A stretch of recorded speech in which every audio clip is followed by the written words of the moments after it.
మా ఫ్రెండ్ చందు, నా పేరు రవి. ఇద్దరు వచ్చాము బీచ్ కి, మునిగాము. మునిగిన తర్వాత నేను ఇక్కడ కూర్చున్నా, నేను లేచాను. మా ఫ్రెండ్ లేవలేకపోతున్నాడు అయ్యారు. ఫస్టే చెప్పారు ఆల్రెడీ మీ గురించి.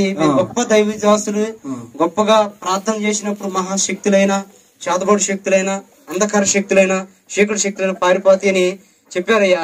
ఆ ఏంట్లే పాస్టర్ గారిలో ఏముందో అని నేను నిర్లక్ష్యంగా అందరికి తీసుకొచ్చాను. ఫస్ట్ వచ్చేసి బాడీ ఫిల్టర్ తీసుకొచ్చాను. ఓ కింటాల్ లేపుతాను నీ ఫ్రెండ్ అంతా అన్నాడు అయ్యారు. రెండవదిగా భూత వైద్యుని తీసుకొచ్చారండి. చిటుకులో లేపుతాను అన్నాడు, అతని వల్ల కాలేదయ్యా. మూడవదిగా మేడం గారు, నర్సు గారిని తీసుకొచ్చాను, డాక్టర్ గారిని. ఆమె వచ్చేసి నడుము కట్ చేయాలి, చేతులు కట్ చేయాలి అంటున్నారయ్యా. అక్కడ నాకు భయం వేసి మా ఫ్రెండ్ ఒక ఫ్రెండ్ అని ఒక ఫ్రెండ్ అని తీసుకొచ్చానయ్యా. ఆ డాక్టర్ గారిని చేతులు కట్ చేయాలి, ఎన్పోస్ కట్ చేయాలి అంటుందయ్యా. లాస్ట్ గా మీ దగ్గరకు వచ్చానయ్య గారు, మీరు ప్రార్థన చేస్తారని. మీరు ప్రార్థన చేస్తే కలిగిన దేవుడు ఉన్నాడు. మనుషులకి అసాధ్యమైనది ఆయనకి అసాధ్యము కాదు. మనుషులు తలంచినది ఆయన ముందు ఏది పనికిరాదు. ఆయన చేసే మహత్కార్యాలు, అద్భుత కార్యాలు, ఆయన దివి నుండి భూమికి వచ్చి ఆయన ఎంతగానో మనల్ని ప్రేమించిన దేవుడు ఈరోజు ఈ సహోదరుడు కూడా ప్రేమిస్తున్నాడు. సహోదరుడా, ఈ సహోదరుడు వచ్చిన స్థలం అయితే ఇది మంచి స్థలము కాదు. ఈ స్థలము అపవాది ఉండే స్థలములో మీరు వచ్చారు. ఈ స్థలముకు మీరు రాకూడదు. ఈ స్థలం ఎంతగానో అపవాది బంధింపబడి అనేకమైన బిడ్డలను బంధించే స్థలంలో మీరు వచ్చారు ప్రియ సహోదరులారా. కానీ మీ ఐక్యత, మీ సహోదరుల ప్రేమ చూస్తే పరిశుద్ధ గ్రంథంలో ఉంది, ఐక్యత కలిగి ఉంటే ఎంతో మేలు మనోహరము. మీరు అది కనపడుతుంది. చందుని విడిచిపెట్టకుండా నువ్వు ఉండి మరి బాడీ ఫిల్టర్ తీసుకొచ్చి, మాంత్రికుని తీసుకొచ్చి, డాక్టర్ గారిని తీసుకొచ్చి మీరు చూపించి ఎంతగానో నీ పెండ్రి మరలా మీ గృహానికి వెళ్ళాలని మీరు అనుకున్నారు. అందువల్ల దేవుడు మిమ్మల్ని ప్రేమిస్తున్నాడు పిల్లరా. హల్లెలూయా.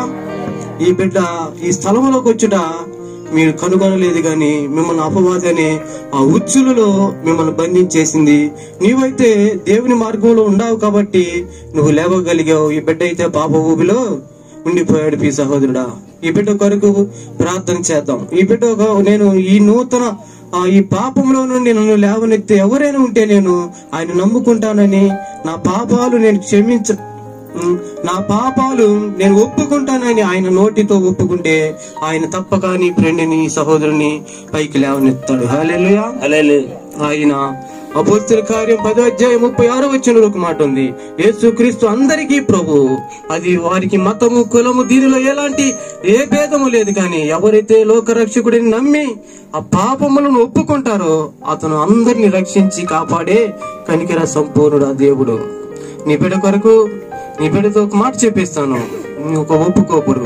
ప్రభా, నేను పాపిని, నా పాపాలు క్షమించండి, అయ్యా. నేను తెలియక ఈ ప్రాంతం వచ్చాను, తెలియక ఈ చోటుకు వచ్చానయ్యా.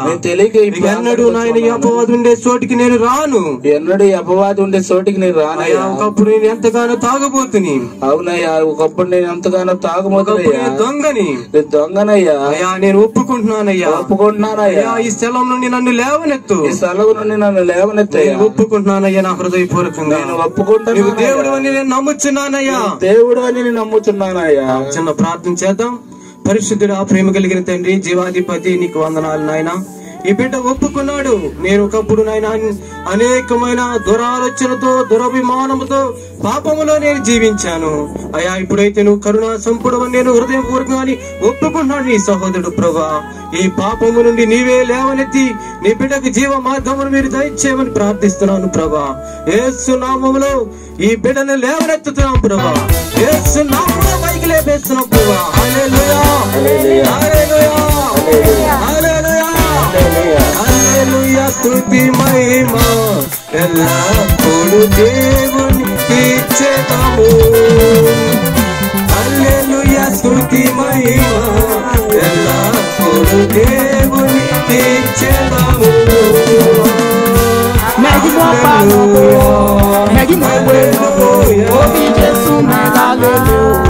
Hallelujah.